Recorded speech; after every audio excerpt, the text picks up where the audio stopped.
Cornelius. See, you start on the journey of wanting to understand and to know God. Yeah. You don't need me sitting here.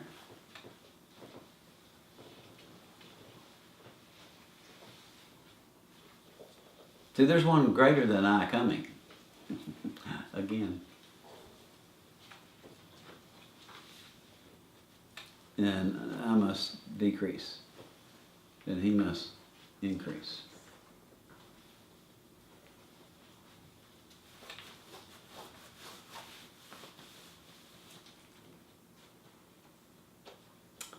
And when the Jews were gone out of the synagogue, the Gentiles besought.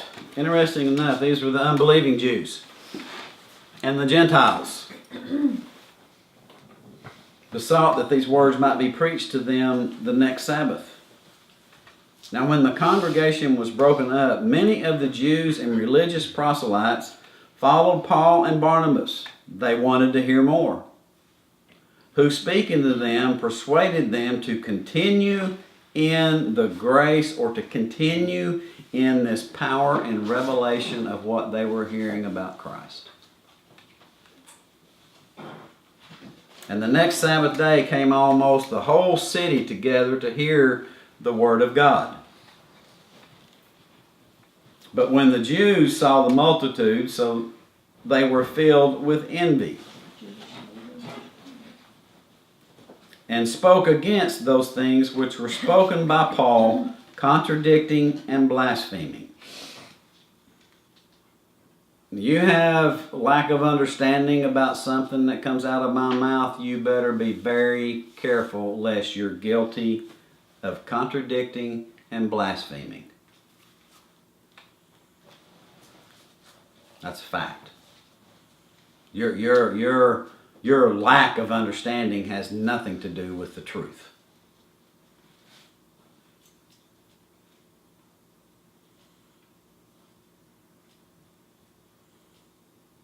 Then Paul and Barnabas waxed bold. They didn't cow. You want to stir up a prophetic spirit in an individual called to preach the gospel? If he's truly spirit-filled, in the face of opposition, guess what's going to happen? Face is going to get harder. They'll be very bold. And said, it is necessary that the word of God should first have been spoken to you. This is a fulfilling of scriptures. Don't go to the nations, go first to the house. Israel, Jew first, then the Gentile. But seeing you put it from you, and judge yourselves unworthy of everlasting life, lo, we turn to the Gentiles. Understand, this is what people do. No matter how your conversation goes about with people, that they don't want to have nothing to do with eternal life, because they will not make it to the end. And it's only there that you're saved. You got to get to the end. You got to get to the end.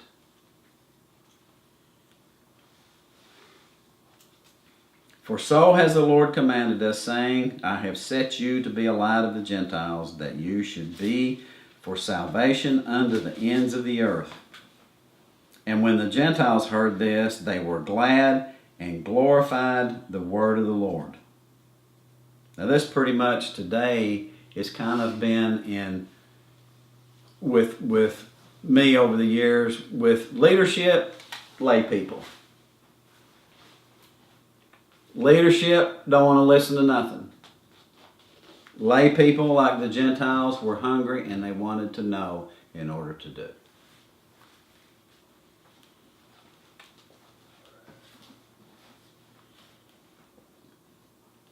And when the Gentiles heard this, they were glad and glorified the word of the Lord. They glorified God's word. Not the messenger, God's word that they heard. And as many as were ordained to eternal life believed. And the word of the Lord was published throughout all the region. What was published? The individual or the word of God? But the Jews stirred up the devout and honorable women. I'm not going to camp out here, ladies. But you best read this very carefully. And the chief men of the city, and raised persecution against Paul and Barnabas. And because these prominent women, with their mouths, got the guys stirred up,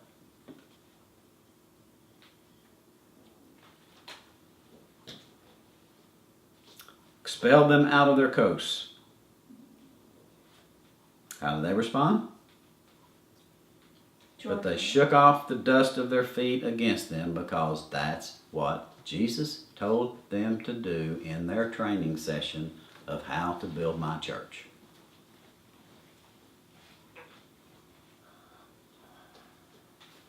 You'll read this several times.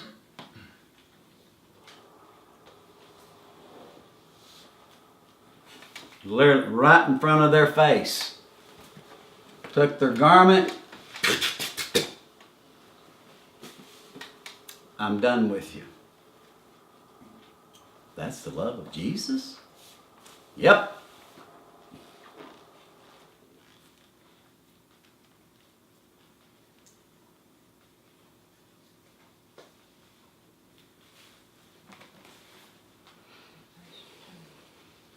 They shook off the dust of their feet against them and came unto Iconium. And the disciples were filled with joy and with the Holy Spirit. They just received rejection by the majority of the people.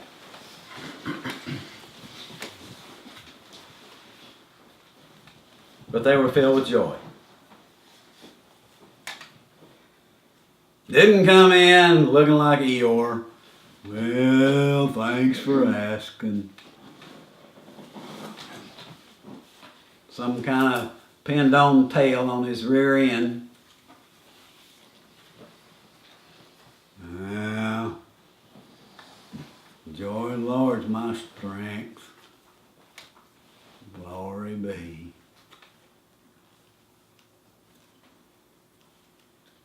And this was in persecution. Persecution. Not in good times.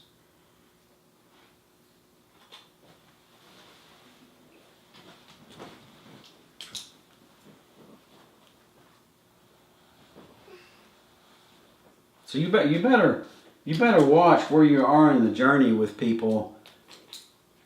Whether you depart from them with a big old bear hug, say, well, I love you, and I'll just pray that the Lord will just, whatever you want to put into it, instead of shaking the dust off. There's a qualification for this, as there is being long-suffering. Okay? Both are the love of God. Yes, ma'am. Well, it was even stronger than what you would propose. They just shook the dust off your feet. And whoever will not receive you or listen to your words as you leave that house or that town, shake the dust off your feet. Amen. I tell you, it will be more tolerable for Sodom and Gomorrah in the day of judgment than for that town. Yeah. Why? Because the standard of grace ups. It ups. It ups. I mean, when we're gonna see this about people's works getting burned up tomorrow. And we're responsible. Whatever door we shut and whatever door we open, if they reject us, they reject God. There's immense responsibility on who we accept and there's immense responsibility on us. Mm-hmm. But the engine's running. We can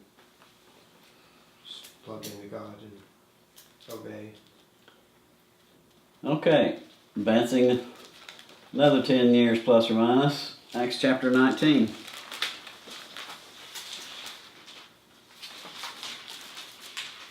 Focal verse 18. And we will read 11 through 19.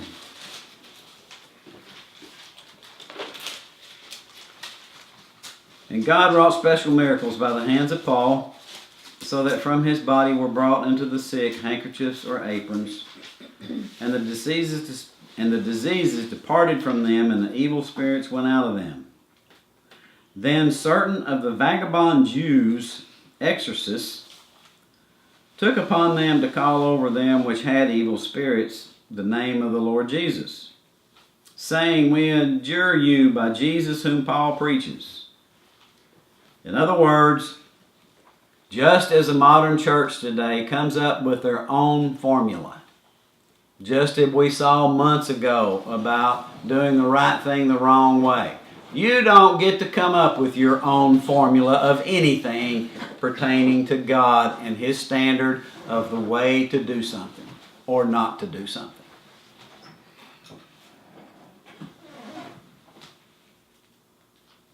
So they thought they could come up with their own way to have church. Hello.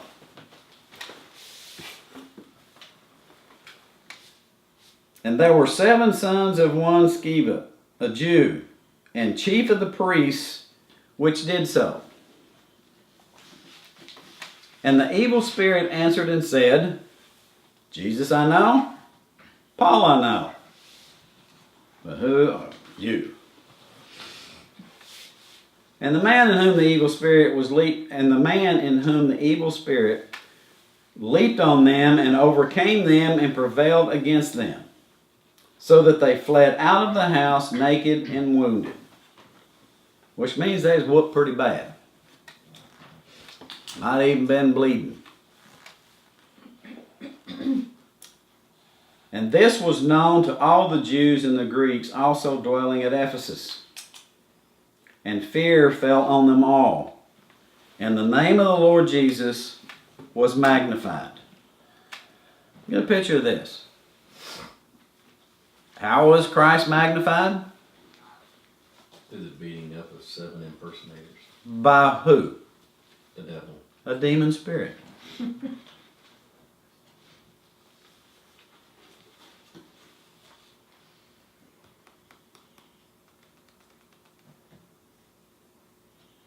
So the problem is, church has no discerning eyes to see what's going on in the spirit realm, and they want to be quick to rescue this same thing that's played out over and over and over again in our day.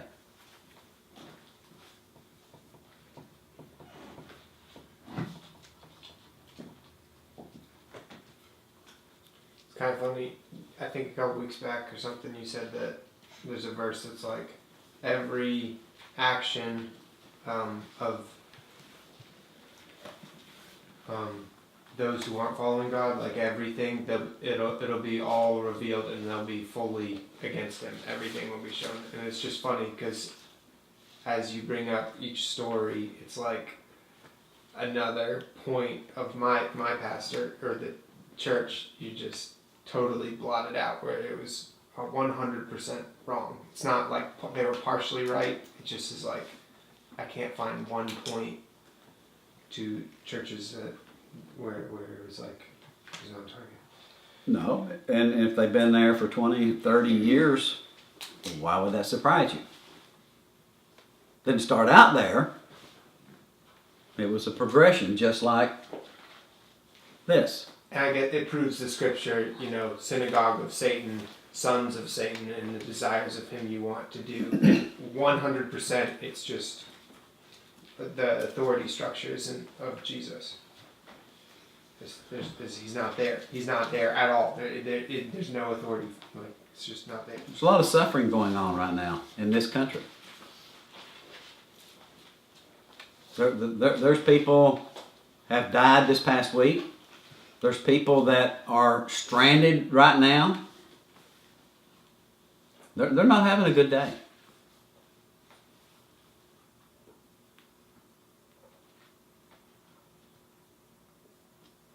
We sit here today comfortable.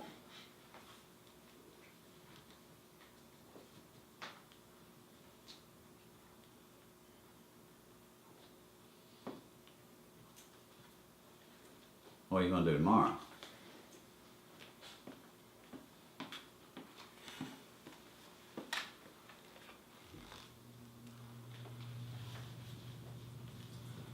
See, when Elijah prayed it wouldn't rain for 3.5 years, it affected the brook where God sent him. I'll provide for you. It dried up. It dried up.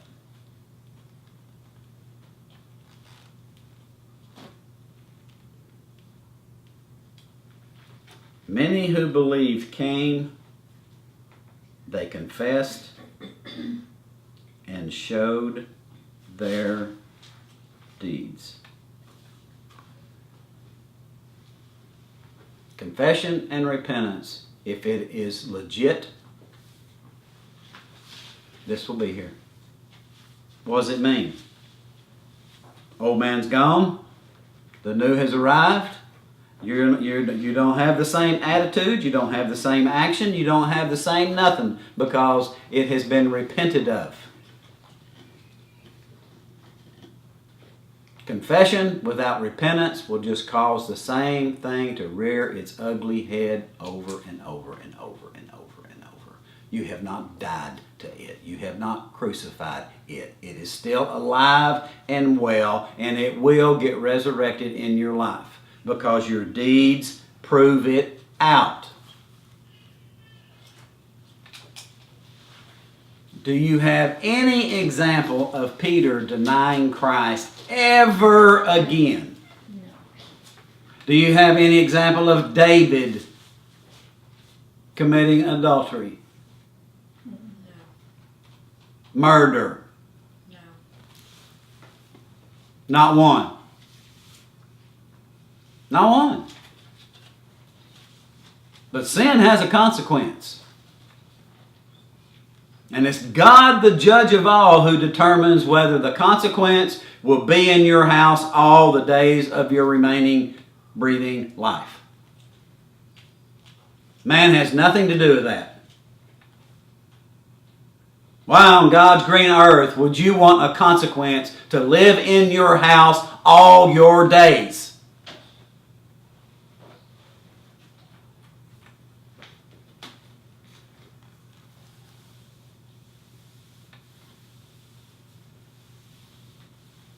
Because you don't believe what he says. It's a heart of unbelief. Showed their deeds. Many of them also, which used curious arts, brought their books together. Brought their books together. And burned them before all men. Books burned. And they counted the price of them and found it 50,000 pieces of silver, which is $2 or $3 million by today's standard.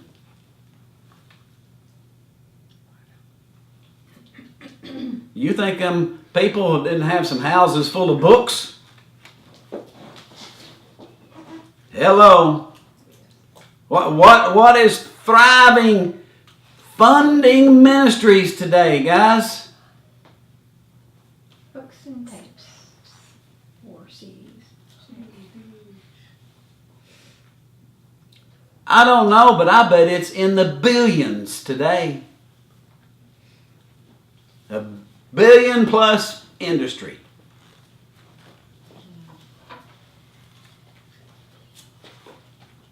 Where's its root? Hello. My friend David said it well. When he was young, he's like, and we were doing a Bible study, and he came home, and he told me this many years later after, and he goes, man, I saw like one little scripture, and then there was all these words, and he was young. He was just a teenager. He was at a Bible study. He was like 14 years old. And then I saw another scripture. I saw all these words, and from that moment, him as just a young boy, he goes, it just seemed funny to me, and I didn't really do the study at all. I mean, I attended and came to it because my family and friends, but It just seemed so awkward. And as a 14-year-old boy, he pitched it, and then we had a conversation, probably 8 years later, and we're like, whoa, you were right on in that. Oh my goodness, yeah. Whoa. Now, verse 20 is not up here, but so mightily grew what? Word. The Word of God.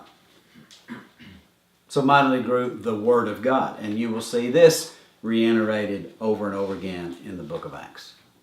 The Word grew. Not churches.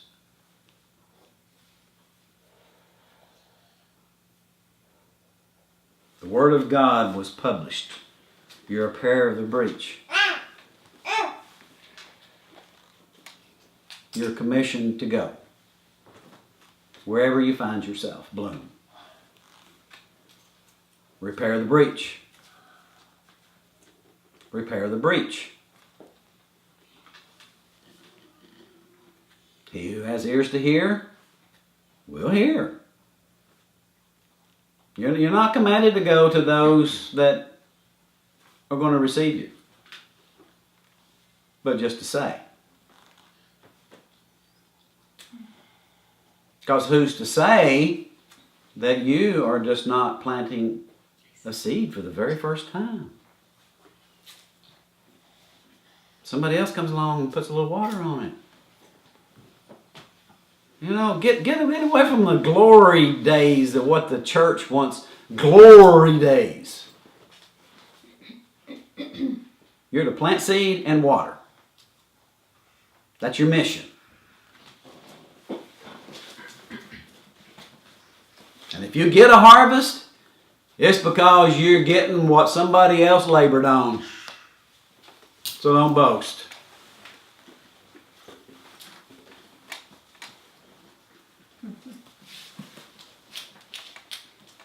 Showed their deeds. Number 5.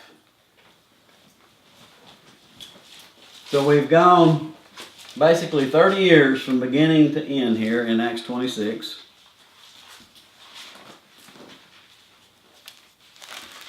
That's longer than some of you are old.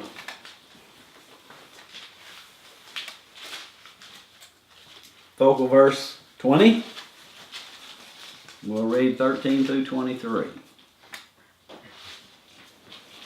This is Paul talking to King Agrippa. We're picking up in part of his testimony about what happened to him. And at midday, O king, I saw in the way a light from heaven, above the brightness of the sun, shining round about me and them which journeyed with me. And when they were all fallen to the earth, I heard a voice speaking unto me, saying in the Hebrew tongue, Saul, Saul, Shaul, Shaul, why do you persecute me? It is hard for you to kick against the goads or the pricks, which we talked about what that was in weeks past, if you remember. And I said, Who are you, Lord? And he said, I am Jesus, whom you persecute. Now, church, who are you persecuting? Yes, sir. Who are you talking against? Who are you kicking against the goads? Those hard steel spikes to keep the ox from. You get yourself all bloodied up. So you won't hear the truth. And he is Jesus Christ. See, there's no separation here.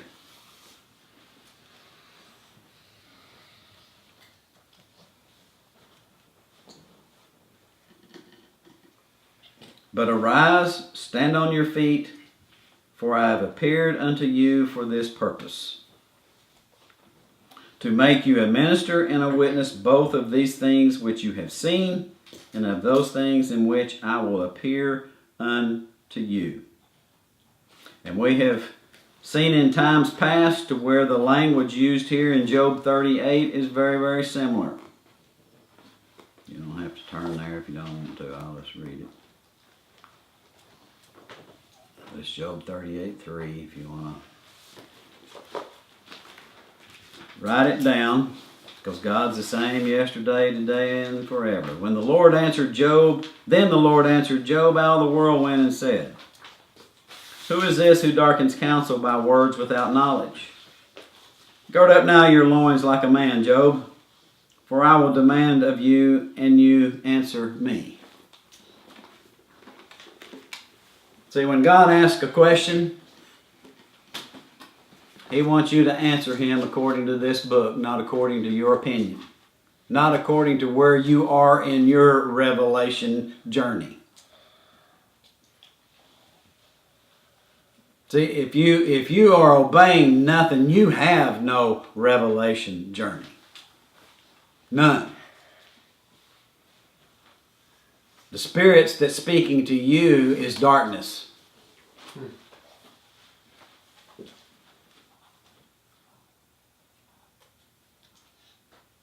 And you're being drugged down in a dark hole and you don't even know it. You will not know what hour I come.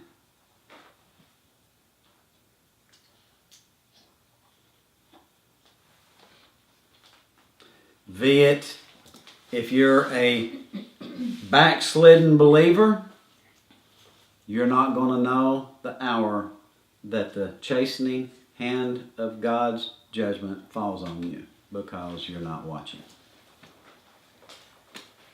You're not going to know that hour. You're not going to know the hour of the rapture of the church. You will not know. So you see this in people, in the church.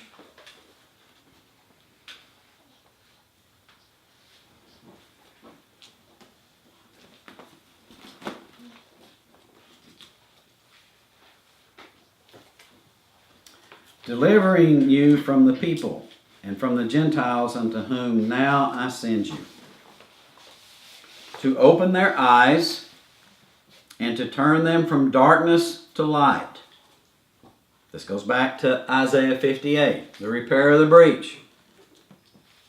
This is your resume.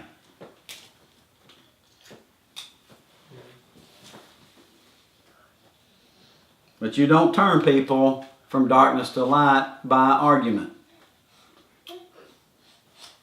You turn it by knowing the truth, because it's the truth that will set them free.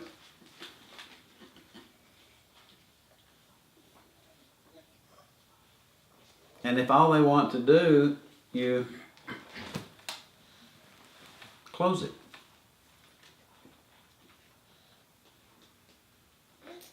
And if it's still that season where God is going to give them time and space to come out of the snare that Satan has entrapped them with, then you walk away. Gently. So if you're not led by the Spirit of God, how do you know? Because see, it's just as much the will of God for you to shake the dust off your garment to a person than it is to very gently close it, walk away. You hear me. That's His will. You violate any of it, you're not getting in.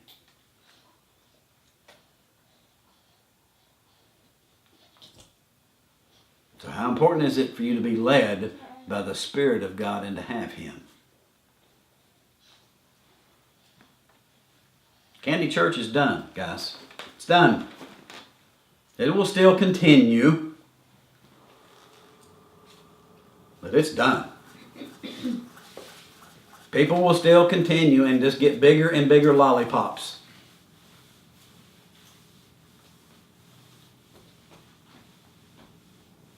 The judgment has already come. Will be coming. Open their eyes, turn them from darkness to light, from the power of Satan unto God, that they may receive forgiveness of sins and inheritance among them which are sanctified by faith that is in me. Faith is believing what Jesus said and doing it. For it was counted as righteousness because Abraham believed God and he did what he said.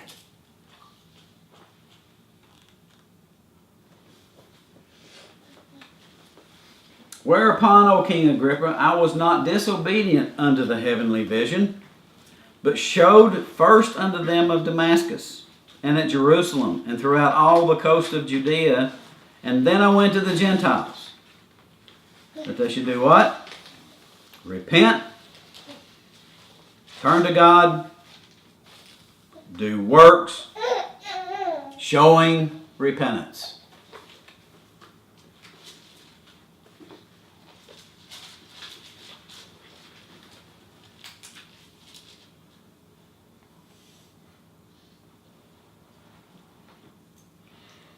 So, thus, the false love doctrine today that permeates the church is, well, that's too hard, so we need to come up with something different to make it easier. So man changes his theologies when the law of God becomes too harsh.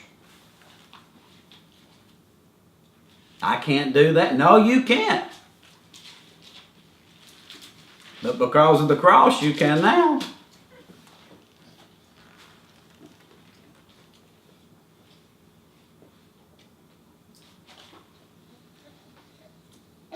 For these causes, the Jews caught me in the temple and went about to kill me. Hello. What's the days ahead going to be like for you? You want to fulfill the repair of the breach? The restorer paths to dwell in? People are going to murder you with their tongue.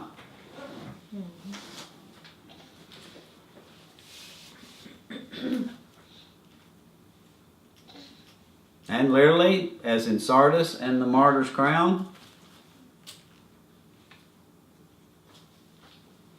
people die because of standing for the truth. And it just happened again this week. Are you a Christian? Bam!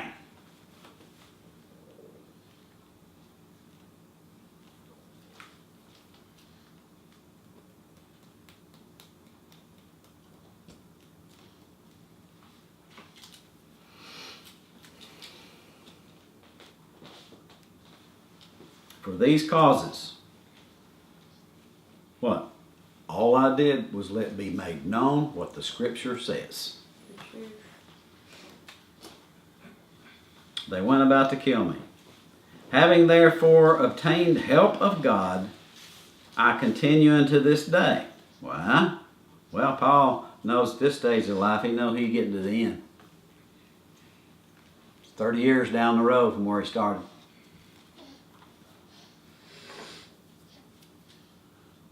Until he fulfilled his mission, his obedient walk, God protected him. Wasn't going to take him out.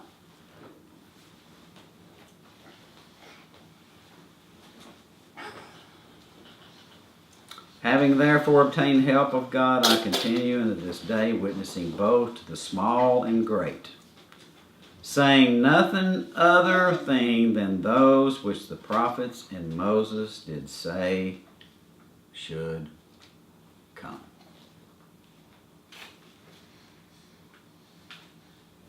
How important is it for you to know what was said of the things that would come to your generation?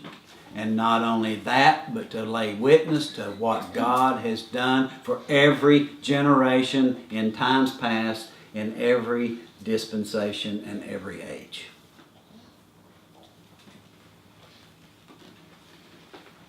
That takes a lot of time.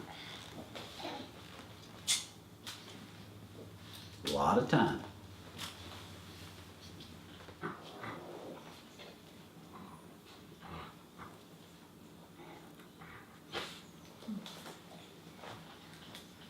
And since what we call the New Testament scriptures today were not in existence for the early church,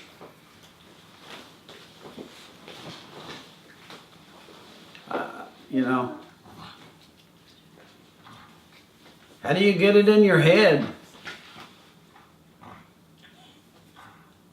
Because it's another gospel. Another one of those things that's prophesied about our generation.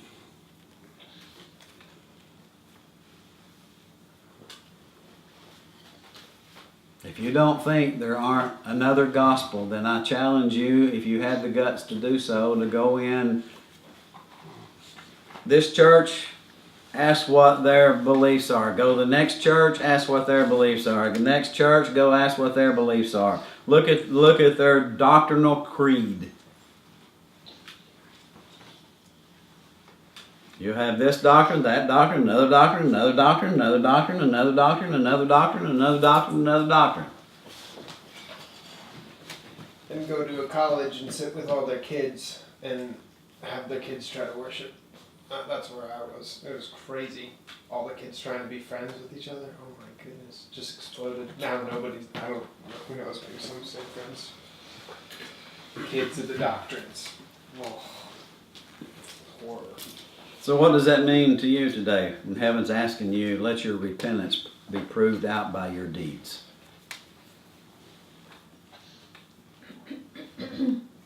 Basically, if you repent, then that means you should be turned away from it. You shouldn't be doing it again. So ask them, did we really stop doing it? You can't crucify the flesh without the Spirit of God. You can't get it done. You can't cease from nothing.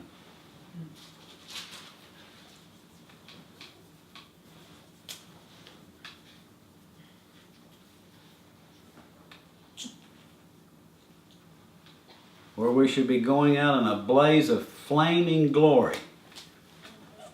When this church age ends, it's going to be like a firecracker dud.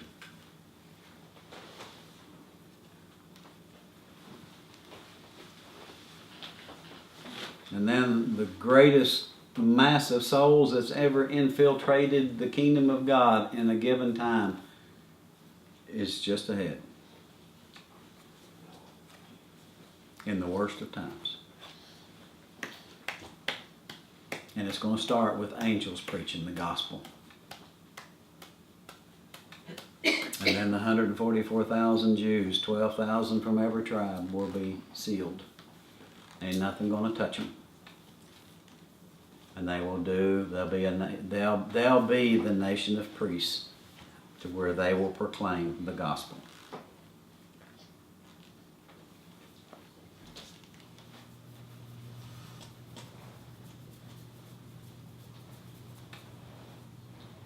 So you never know what seeds you're planting.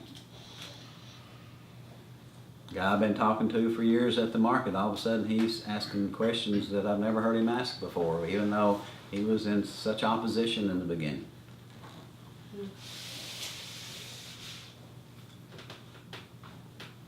See, people are looking at your life.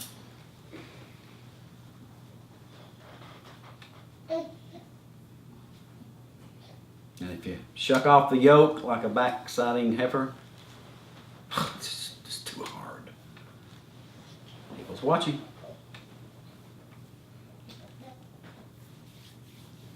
Heaven's listening.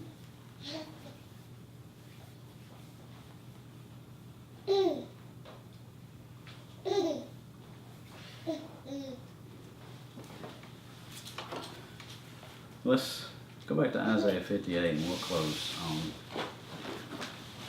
something here that was just impressed on me.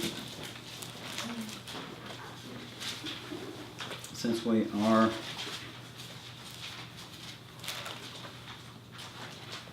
in the season of joy, we read verse 12. 13 and 14 to continue to the end of the chapter. If you turn away your foot from my Sabbath, from doing your own pleasure on my holy day, and call the Sabbath a delight, holy of the Lord,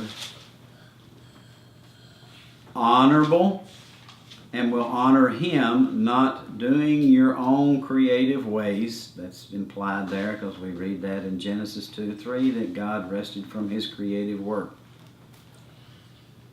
Nor finding your own creative pleasure, nor speaking your own creative words, then will you delight yourself in the Lord. And I will cause you to ride upon the high places of the earth, and I will feed you with the heritage of Jacob your father. For the mouth of the Lord has spoken. Father, we thank you for your word. And again, we thank you for the tabernacle season. We thank you for this Lord's Day. We thank you for the gift of it all.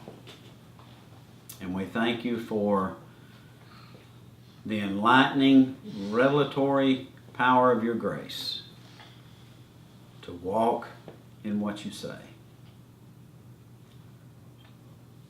Let our deeds prove out our repentance this day. And as we partake from the table of this physical bread here in a moment, we thank you for it, that it is sanctified through prayer and thanksgiving. In Christ's name.